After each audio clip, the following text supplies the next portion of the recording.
मुझे खुशी है कि आप सब ठीक हैं। आज मैं आपके लिए एक डरावनी कहानी लेकर आया हूँ। यदि आप मेरे चैनल पर नए हैं, तो कृपया चैनल को सब्सक्राइब करें और बेल आइकन को दबाएं ताकि आपको नई कहानियों की जानकारी समय पर मिल सके।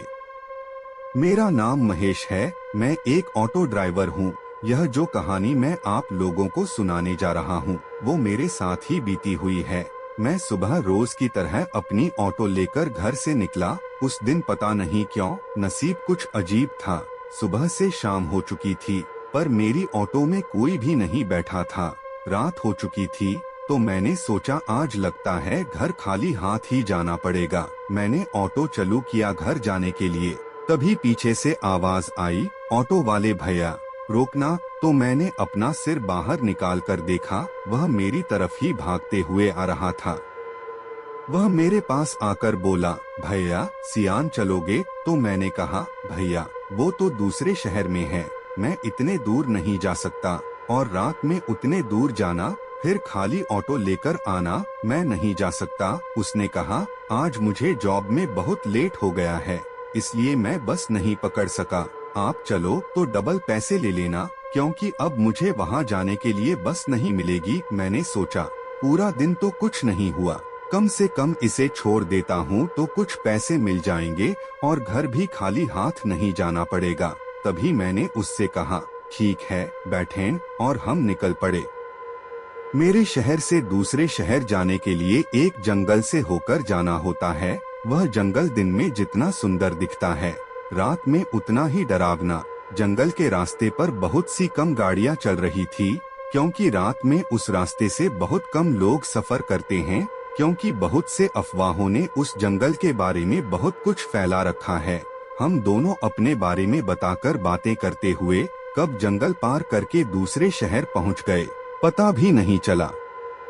मैंने उसे उसकी जगह उतार कर अपना पैसा ले लिया और चल दिया अपने घर की ओर। तभी मुझे एक पान की दुकान दिखी, तो मैंने सोचा आज पान खा लेते हैं। रास्ता भी लंबा है और अकेले हूँ, तो कम से कम मन लगा रहेगा। मैंने एक पान खाया और फिर ऑटो में बैठकर घर की ओर निकल पड़ा।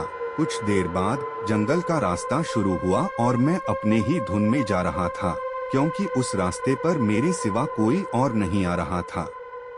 तभी थोड़ी दूर जाते ही मुझे दूर के रास्ते के किनारे कोई खड़ा दिखा, और जब मैंने उस तरफ देखा तो देखा कि कोई औरत खड़ी है, मुझे ही रोकने का इशारा कर रही है।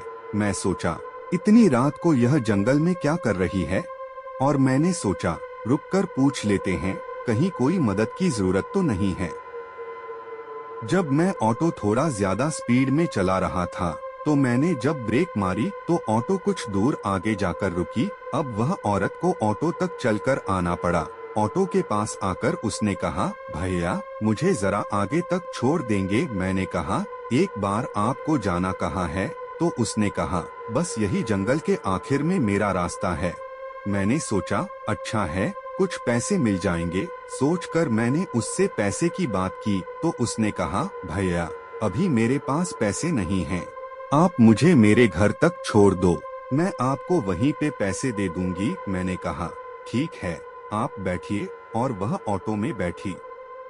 मैंने सोचा यह औरत के सामने पान खाना अच्छी बात नहीं, तो मैंने अपने पानी की बोतल लेकर अपना मुंह साफ करने के लिए ऑटो से बाहर निकलकर साफ करने लगा। तब मैंने देखा वह औरत जिस तरफ से आई थी, उस तरफ के पैरों के निशान बने हुए थे, पर उन निशानों को देखकर लग रहा था कोई उस तरफ गया है, पर यह औरत तो मेरे ऑटो पे बैठी थी। यह देखकर मैं थोड़ा डरा, और फिर मैं ऑटो के पास आया और धीरे से उस औरत के पैरों की तरफ देखा। मुझे दिखा उसका पैर तो उल्टा है। मैं अंदर से पूरी तरह डरा हुआ था। फिर भी मैंने अपनी ऑटो स्टार्ट की और चल दिया। मैं जितनी स्पीड में हो सके उतनी स्पीड से निकला, और मैं उसको अपने ऑटो के ग्लास से देखता रहा। तब मैंने उससे कहा, बहन तुम इतनी रात को इस जंगल में क्या कर रही हो? उसने कहा, मैं तो यही रहती हूँ। मैं समझ गया था यह तो चुड़ैल है। फिर मैंने उससे कहा, बहन इतनी रात को ऐसे घर से बाहर नहीं निकलते, आजकल यह रास्ता सही नहीं है, अगली बार से तुम ऐसे रात में घर से बाहर मत आना, ठीक है ना? उसने हाँ में जवाब देकर चुपचाप बैठी थी। तभी थोड़ी देर बाद उसने कहा, भैया ऑटो रोको, मुझे यही उतरना है। मैंने ऑटो रोकी तो देखा कि यही जंगल है। मैंने अपने डर को अंदर ही रोककर उससे पूछा, तुम्हारा घर कहाँ है? तो उसने कहा, यही अंदर। मैंने कहा, चलो मैं छोड़ देता हूँ, पर उसने मना किया। मैं यहाँ से चली जाऊंगी और ले लीजिए आपके पैसे। मैंने कहा, मैंने तो तुम्हें अपनी बहन कहा है, तो मैं पैसे नहीं ले सकता, पर भाई होने के नाते मैं यह जरूर बोल सकता हूँ कि तुम अब रात को घर से बाहर मत निकलना। उसने हाँ में जवाब देकर कहा, ठीक है। मैंने ऑटो स्टार्ट किया और जितनी तेजी से वहाँ से निकला, उतनी तेजी से, जब तक जंगल खत्म नहीं हुआ तब तक मैं कहीं नहीं रुका। जंगल खत्म होते ही आगे एक ढाबा था। मैं वहाँ रुका। उस ढाबे वाले ने मुझे देखा और पूछा, क्या हुआ भाई? तो मैंने उसे अपनी पूरी बात बताई। उसने कहा, तुम बहुत ही नसीब वाले हो जो उसे देखने के बाद भी बच गए, क्योंकि आज तक उसे देखने वाला बच्चा नहीं है।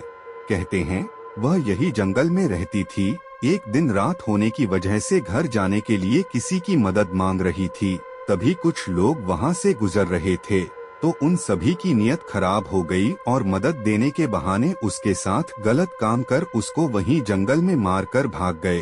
तब से वो हर रात को निकलती है और रात को वहां से गुजरती है, उसे रोकती और उसके बाद जो भी उसके साथ गलत करने का सोचता है, वो उसे अपने साथ उसी जंगल में ले जाता है और उसके बाद वो इंसान कभी नहीं दिखता।